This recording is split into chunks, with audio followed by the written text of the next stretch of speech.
The period comic. There we go. This is what she does. She has been referred to many as a woman of many talents, and she works across multiple disciplines focused on improving and impacting lives. She is passionate about charity, works particularly with young girls in underserved communities, especially in Africa. Part of her work of empowering young girls is bridging period poverty gaps through education, awareness, and providing them with hygienic and sustainable products. The floor is yours, Florence. Thank you. Thank you, Farah. Thank you, everyone. I'm really happy to be here and to give my little presentation. So this morning, I'll be speaking to us, sharing with us my journey to the period place. Now, how did it all begin? Growing up, I was a daddy's girl, tomboy, older brothers, just jumping all over the place. And when I came into puberty, because I was closest to my dad than my mom, he was the one I went to first. I spoke to him about getting my first period. And I wasn't really close to my mom, to be honest, until eventually my later years. But my dad, so I didn't get the proper education around periods. And this cost me my self-esteem and self-confidence for a very long time. So when I came into womanhood fully, and I realized that my periods were quite heavy. And this is common with women of African descent because a lot of us have fibroids, so we get heavy flows. And so sustaining that became very difficult. And eventually I had to get products from abroad, and I was working abroad at the time as well. So eventually I relocated to the UK almost 10 years ago to Aberdeen from England when I got married. And I had to leave my high paying job to pursue my passion, which is charity, supporting and helping people. So 7 years ago, I started the charity back home and focused more on young girls, orphans, and we did a lot of education sponsorship. And one of the core things we did also was period education for these girls. And this is just an image of some of the things we do. So 2015, I then set out to do a research to find out the difference between the products we had in Africa and to help women and girls with heavy flu. So in doing that research, I came up with a prototype and a product that we eventually used in Africa, and it's called Trisha. So this was the product, but then it was good enough that this was a product that was used monthly, but on the other hand, with the girls in the charity, it was a struggle to get sustainable hygienic period product because they were obviously, a lot of them were going through period poverty. So then I came up with another product, which is the washable sanitary towels to help the girls. And that meant it would be sustainable. They would need monthly supplies, but they could use that for a long time, and it was hygienic. So this was the charity. We came up with a social enterprise model where we worked with widows and women from low-income homes. So we trained them, empowered them to be able to manufacture these products, and we made it sustainable. So the products, we then sell some, and then through donations, we're able to provide products for the girls under the charity and other girls as well. Then in 2017 and into 18, I decided to start something to support. That's always what I want to do, help. How do I make impact and make a difference? So started with Trisha Period Tracker. This is a free period app. It's been on. We have over 1,300 users monthly, although it's free. It's on Google Play. But currently we're updating this app to incorporate more features. So this is our way of saying, how else do we help?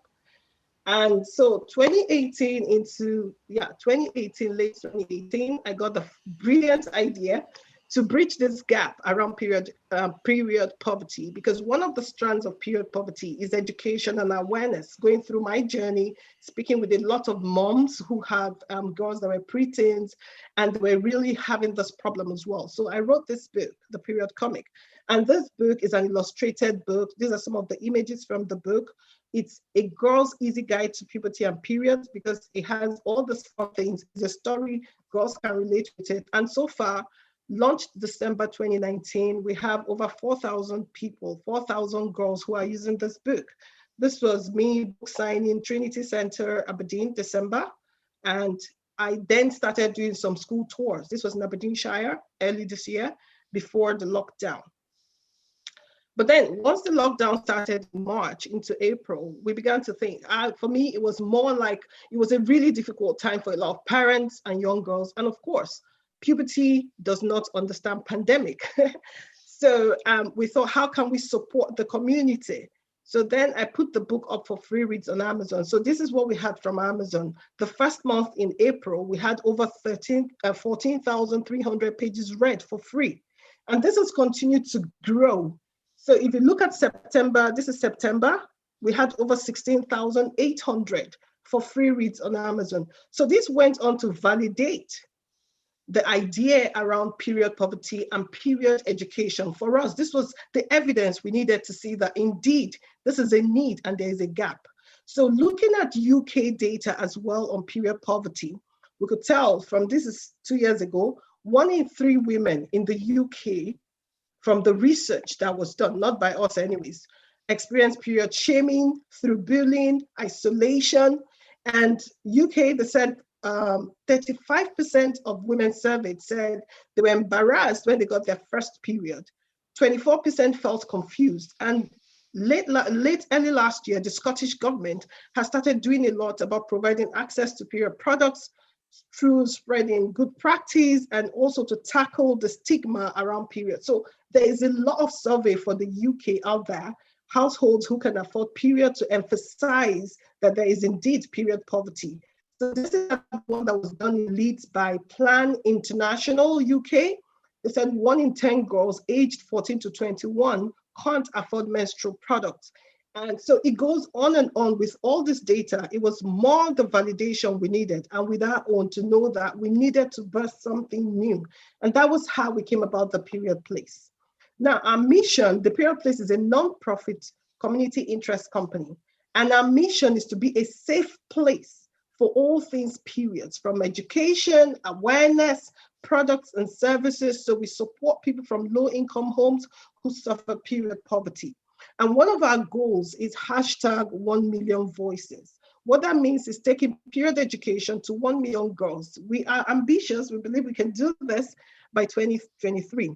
And we are starting up virtual workshops and seminars to help parents. This will commence in January, to help parents, especially single dads, to be able to have this conversation with their girls and take away the stigma around periods. And we're also looking at providing starter packs and kits for young girls who are actually experiencing period poverty. So some of these things we hope to start in January. So what are we doing right now at the Period Place? So what we're doing right now is we're raising funds to support the Period Place through book sales. I did mention that the Period Comic has been doing a lot, but we want to do more. And through this book sales, because we know that on one hand, we're empowering people, we're empowering girls. And since our goal is to ensure that the conversation around periods is easier, think about it. Almost half of the women on planet Earth will go through this, but people don't talk about it. Why do we have this issue?